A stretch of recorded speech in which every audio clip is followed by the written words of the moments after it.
Você viu o que aconteceu numa escola em Recife? Alguns alunos tiveram uma crise de ansiedade coletiva. Como isso é possível?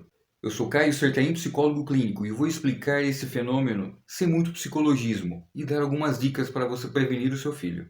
Vamos lá? Segundo os relatos da mídia, um aluno começou a sentir falta de ar e uma sensação que iria morrer. Posteriormente, outros alunos começaram a apresentar os mesmos sintomas. Aproximadamente 26 adolescentes tiveram essa crise de ansiedade. Foi mobilizado aproximadamente 16 socorristas para prestar atendimento aos adolescentes daquela escola. Embora esse fenômeno não seja tão comum, vamos compreender melhor como que é a mecânica desse fenômeno? Primeiramente, vamos compreender como funciona uma crise de ansiedade. A ansiedade por si só é uma resposta natural do nosso organismo frente a algum perigo iminente. O nosso organismo libera uma descarga de adrenalina, noradrenalina e cortisol, alterando assim algumas respostas do nosso organismo, como a aceleração do batimento cardíaco, a hiperventilação, ou seja, o organismo entende que ele precisa de muito mais oxigênio, porque em teoria ele precisaria ter uma resposta física com muito mais velocidade, muito mais eficácia. O hiperfoco, o suor atípico, e também tem um fenômeno muito interessante. As funções cognitivas mais elevadas, como raciocínio elevado, etc., acaba sendo reduzido por uma resposta rápida, frente ao suposto risco iminente. A crise de ansiedade é causada por um estado de alerta constante, que é alimentado por uma situação de estresse, que muitas vezes o perigo não é real. Mas o que significa uma crise de ansiedade coletiva? Isso significa que ocorreu um fenômeno chamado de autoindução, ou seja, uma pessoa que estava sentindo os sintomas de ansiedade induziu as outras pessoas a também ter os mesmos sintomas. Eu explico. Existem alguns mecanismos que nos ajudam a se comunicar com outras pessoas. Existem mecanismos biológicos, por exemplo, existe um neurônio chamado de neurônio espelho, que projeta em nós o que o outro está sentindo.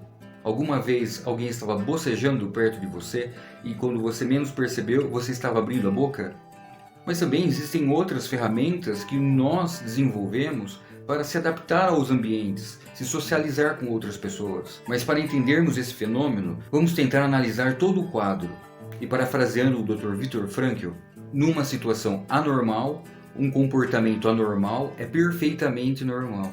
Precisamos lembrar que esses jovens, até 2 anos atrás, estavam enclausurados em suas próprias casas. E como psicólogo clínico, tenho observado em alguns adolescentes que eu tenho atendido no consultório, que um dos principais fatores de estresse durante a pandemia foi justamente o tédio e a insegurança com o futuro. Insegurança essa que ainda não foi muito bem digerida pela grande maioria dos adolescentes, com o fator que eles estavam em semana de prova e eram as primeiras provas pós-pandemia, agora que eles acabaram de voltar às aulas. Sem falar das preocupações com o futuro. Prova do Enem, vestibulares. E para pôr pimenta na nossa sopa, na nossa análise, tem um agravante: a adolescência. E um fenômeno muito comum nessa fase é a síndrome normal da adolescência. Calma, não é nenhum tipo de transtorno, é a própria adolescência. Parafraseando Bernard Shaw, a juventude é uma dádiva, pena que é gasta com os jovens. Os adolescentes, eles são muito voláteis, eles têm essa necessidade de montar grupinhos, clãs, aquela crise onde eu não sou mais criança, mas também não sou adulto, quem eu sou?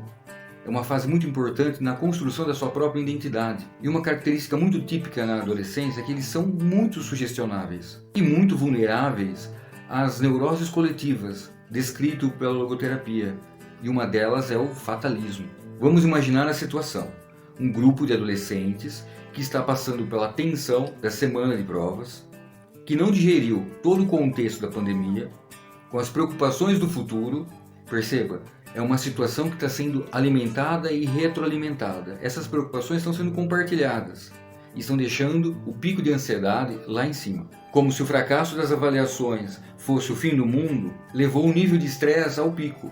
E uma vez que o sintoma se apresenta numa pessoa mais vulnerável, e um dos adolescentes acaba externalizando os sintomas da ansiedade, o fenômeno acontece como um dominó. A primeira peça cai e as outras caem em seguida. Agora eu vou dar algumas dicas de prevenção, tanto para os seus filhos, quanto para você mesmo. Você pode aplicar algumas dessas dicas à sua vida. Vamos lá?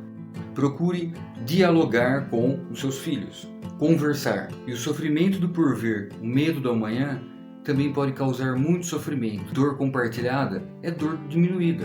Procure sempre conversar com seus filhos. Eu sei, adolescência, eles não querem conversar com ninguém. A segunda dica é: procure um hobby.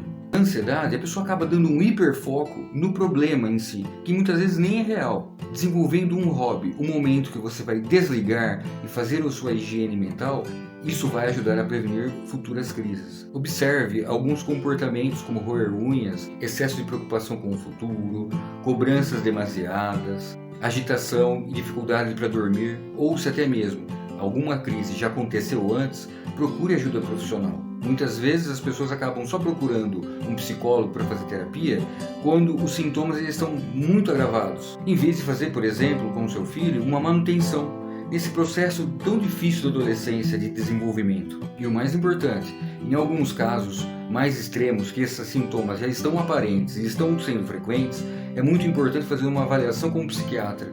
Em alguns casos, a medicação nesse processo ajuda muito na qualidade de vida, para até mesmo ter um efeito produtivo na terapia, com técnicas comportamentais e respiração. Lembre-se, saúde mental é extremamente importante.